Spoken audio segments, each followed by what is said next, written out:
Okay, since inquiring minds want to know, I'm measuring primer pocket depth.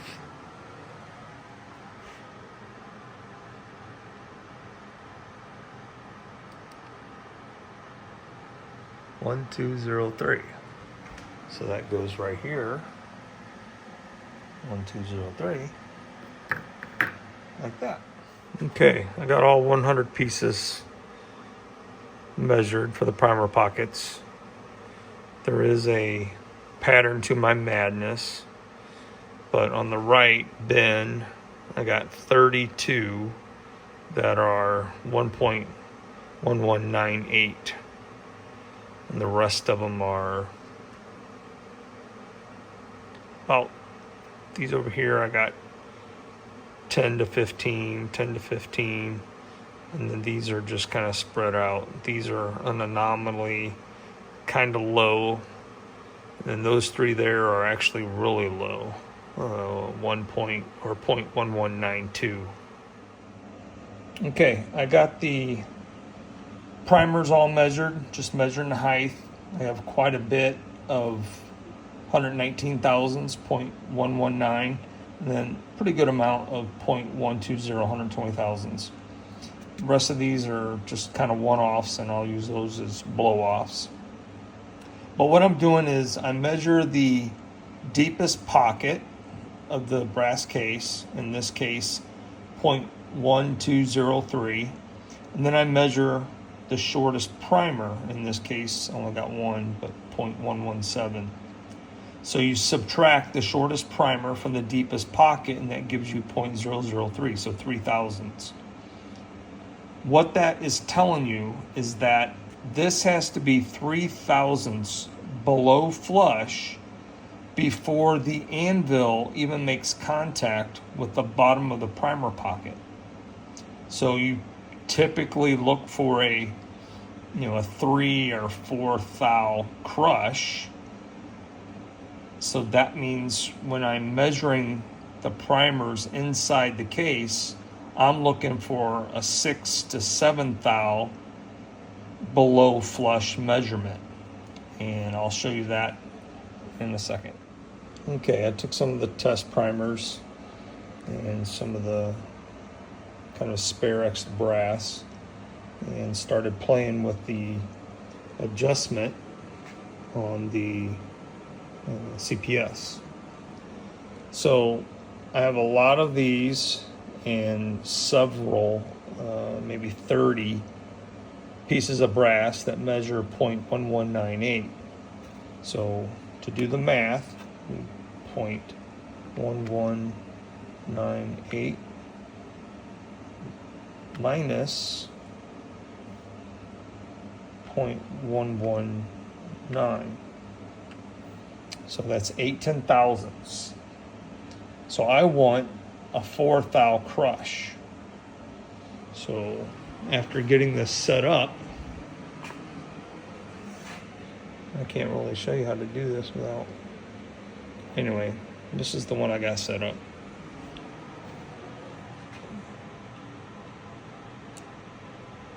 So it's a 4 thou and 4 10,000ths. So we'll try to do another one here.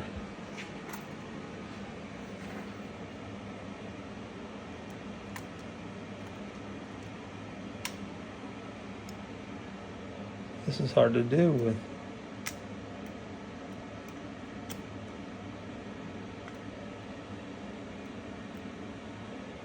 All right, so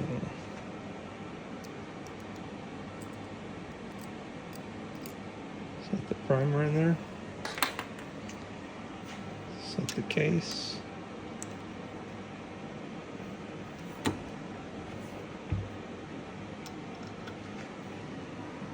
Let's go measure the case.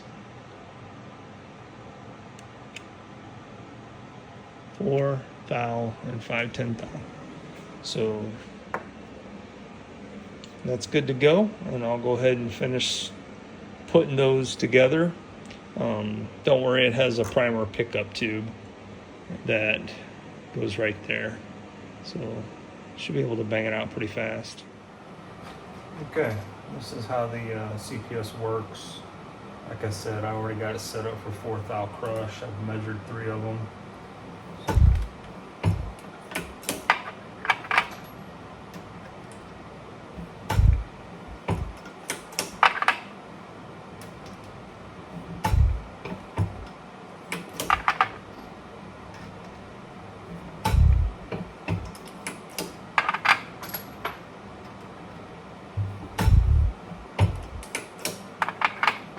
Fairly easy, you just get into a pattern.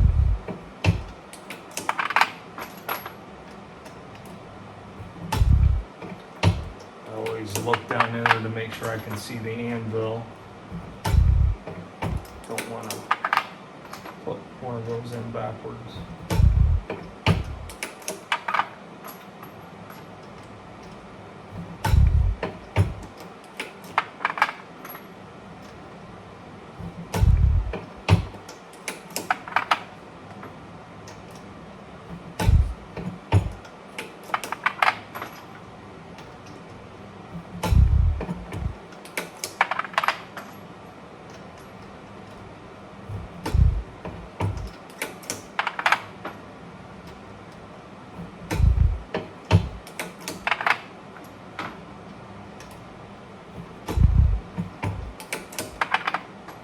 By the way, it doesn't come with the rubber band, but we're about to hack online and gave it a shot. Definitely prefer the rubber band.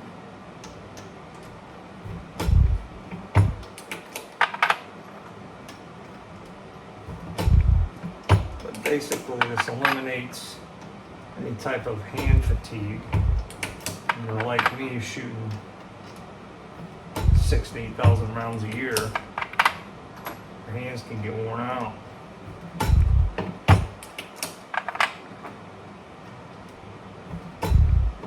And I use the coax cedar, but they're still dealing with the primers one at a time. And as expensive as primers are now, I don't like dropping them.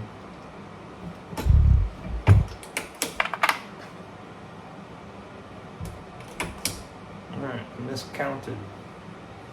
Got one extra. Good deal. And we're going to go through and trim this 6 Creedmoor brass. Took a couple to practice with. Again, these are just my blow-offs, fouling shots, bore sight, all that stuff. Book is 1.910, and the shortest happened to be 1.9095, so I just set them all to 1.910. Using the Henderson trimmer, works great. You just gotta get used to setting in there kind of loose, so when you set it up on the pilot, it'll line itself, and you give it just a little eighth of a turn. Push it. It'll change the sound. I don't know if you can get that there. But chamfers and deburrs and trims all in one operation.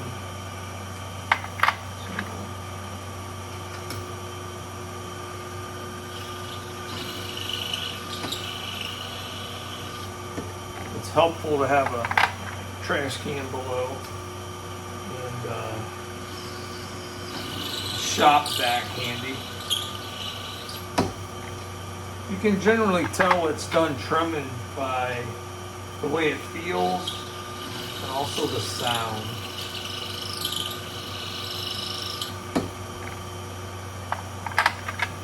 Just takes a little getting used to.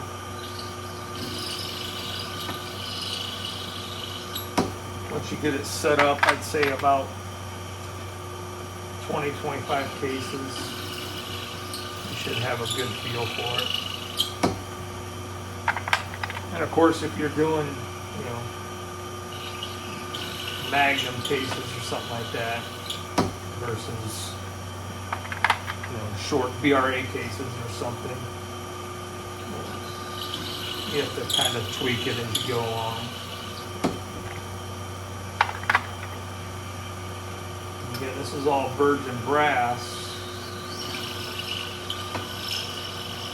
But even since, even if it's alpha brass, it still isn't perfectly the same length for about 100 pieces.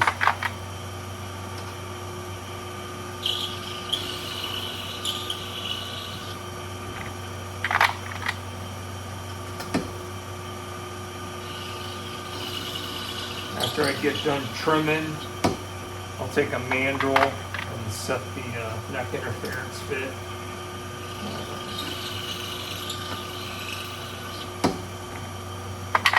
Although I might not do that on this, it's virgin brass and I kind of want to build up as much pressure as I safely can.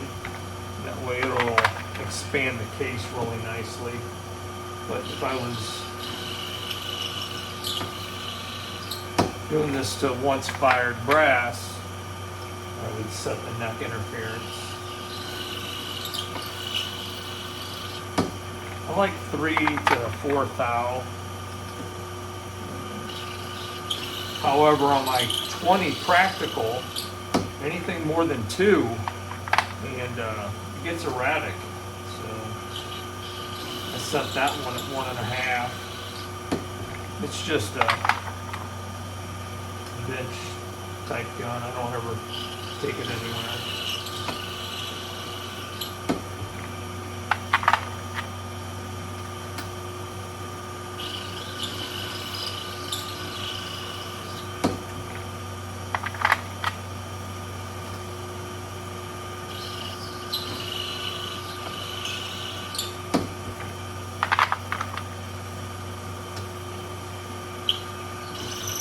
If you're only doing a few limited cartridges and maybe 50 pieces at a time, the RCBS or Frankfurt Arsenal trimmers are nice, but I do hundreds and hundreds of cases.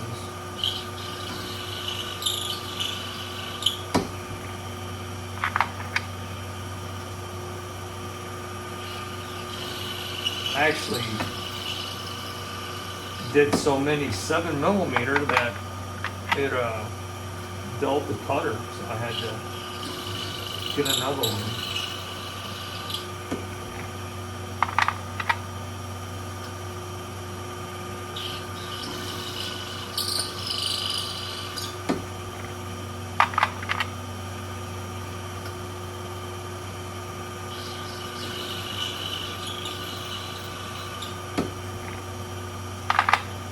Last one.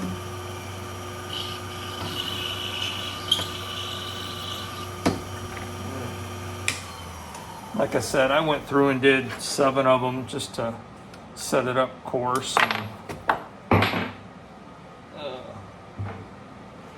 measured them all. Let's see what this one is.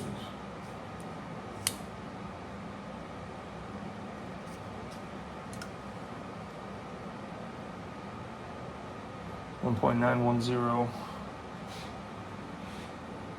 don't know if you can see that or not, but that's what it says. Right. Probably I'll skip the mandrel and I'll just go right to I'm gonna graphite these next.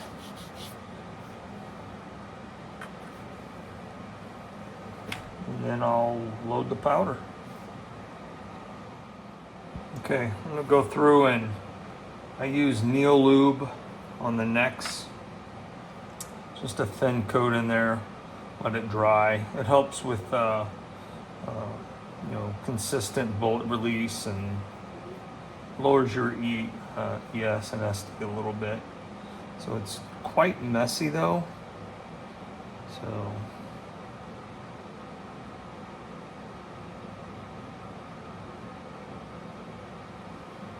and I just lay them down and let them dry. It don't take that long to dry. This is alcohol based. So once you get the Q-tip saturated, usually you can do about 2 or 3 cases.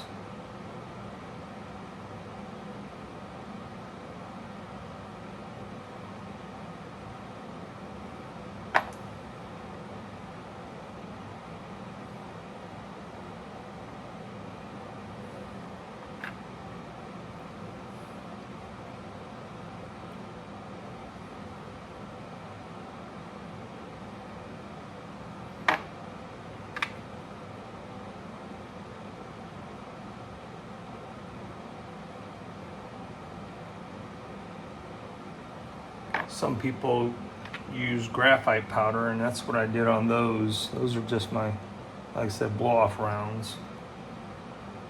And some people use a bore mount brush, like one or 2 calibers smaller, and they put imperial wax on it. I would think that would work as well.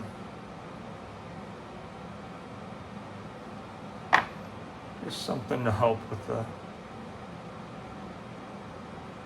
consistent release.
That's my new puppy, my new Australian cattle dog.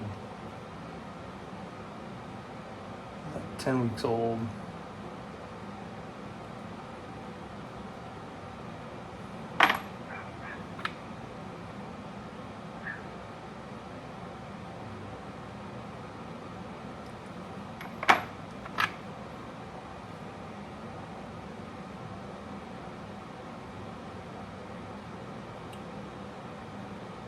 To be honest, I don't know what this Neolube 2 is actually for.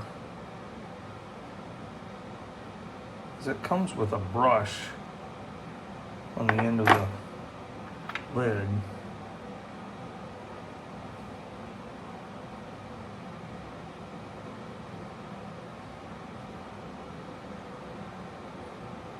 I would guess some sort of machinery.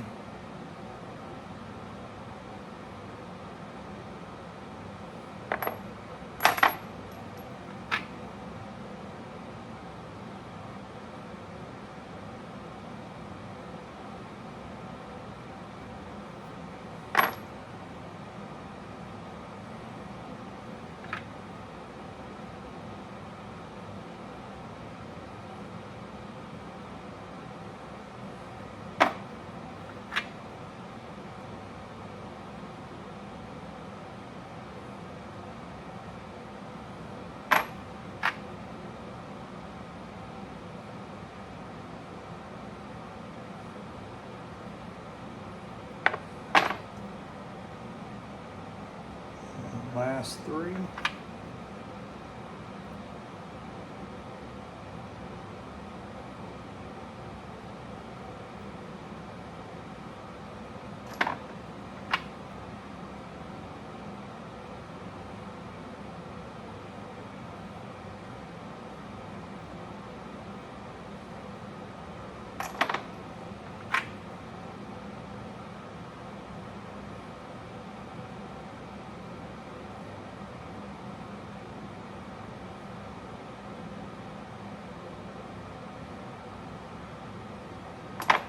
All right.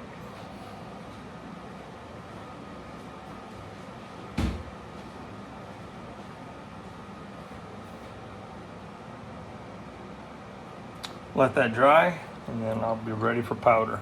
All right, so this is our V4.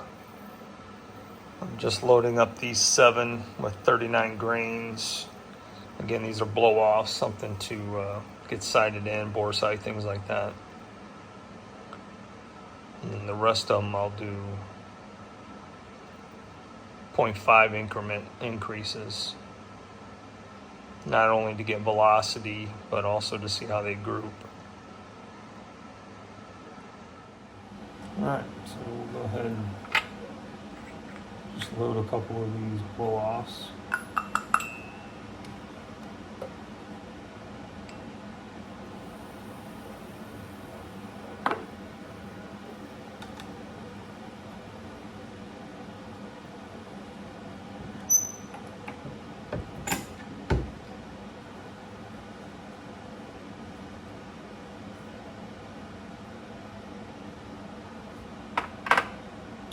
I've already measured a couple of these.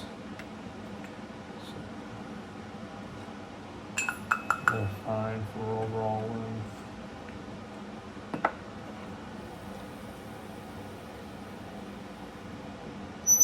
Now these bullets I'm using are the Sierra 100 grain flat base SPTs.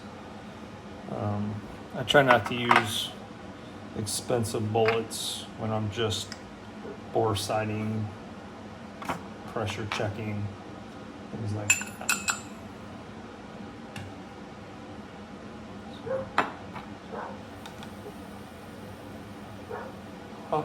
Oftentimes if I'm blowing out like a case to an Ackley, I won't even use the powder that I'm going to use. I got several powders that they don't make anymore, so try to get rid of that. I stumbled across one in my 30-06 Ackley, Eckert 2495. Did like a 25 shot group in an inch, so I'm thinking about keeping it, although the velocity was kind of low, but something to play with.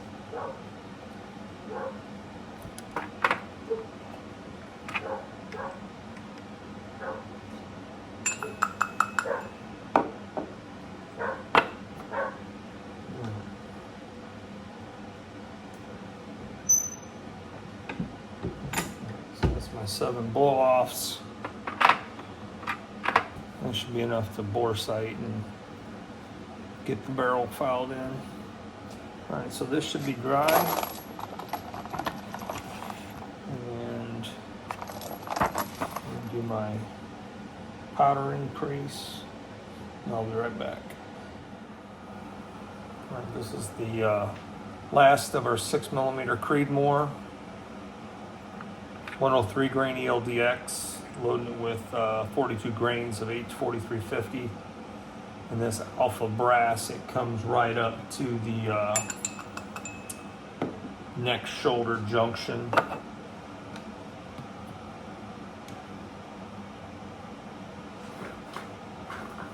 Overall length is 2.795. Just a smidge shorter than what they recommend in the book. Again, once I find a decent load, we can fine tune it, a seating depth test, but I find book length is just as good a place to start as any.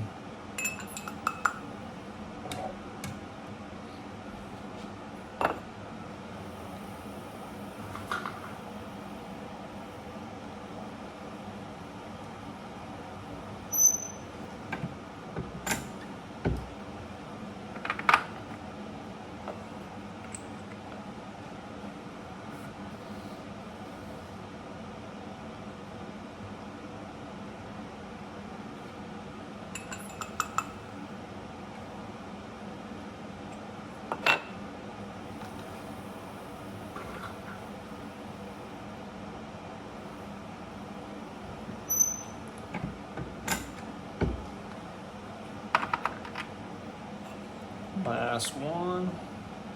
I'm curious to see what the velocity and the SDs are going to be.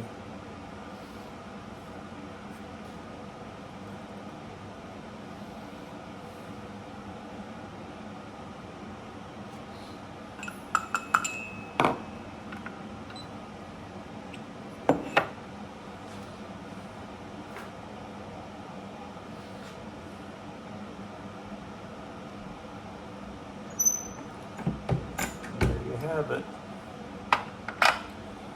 We'll see.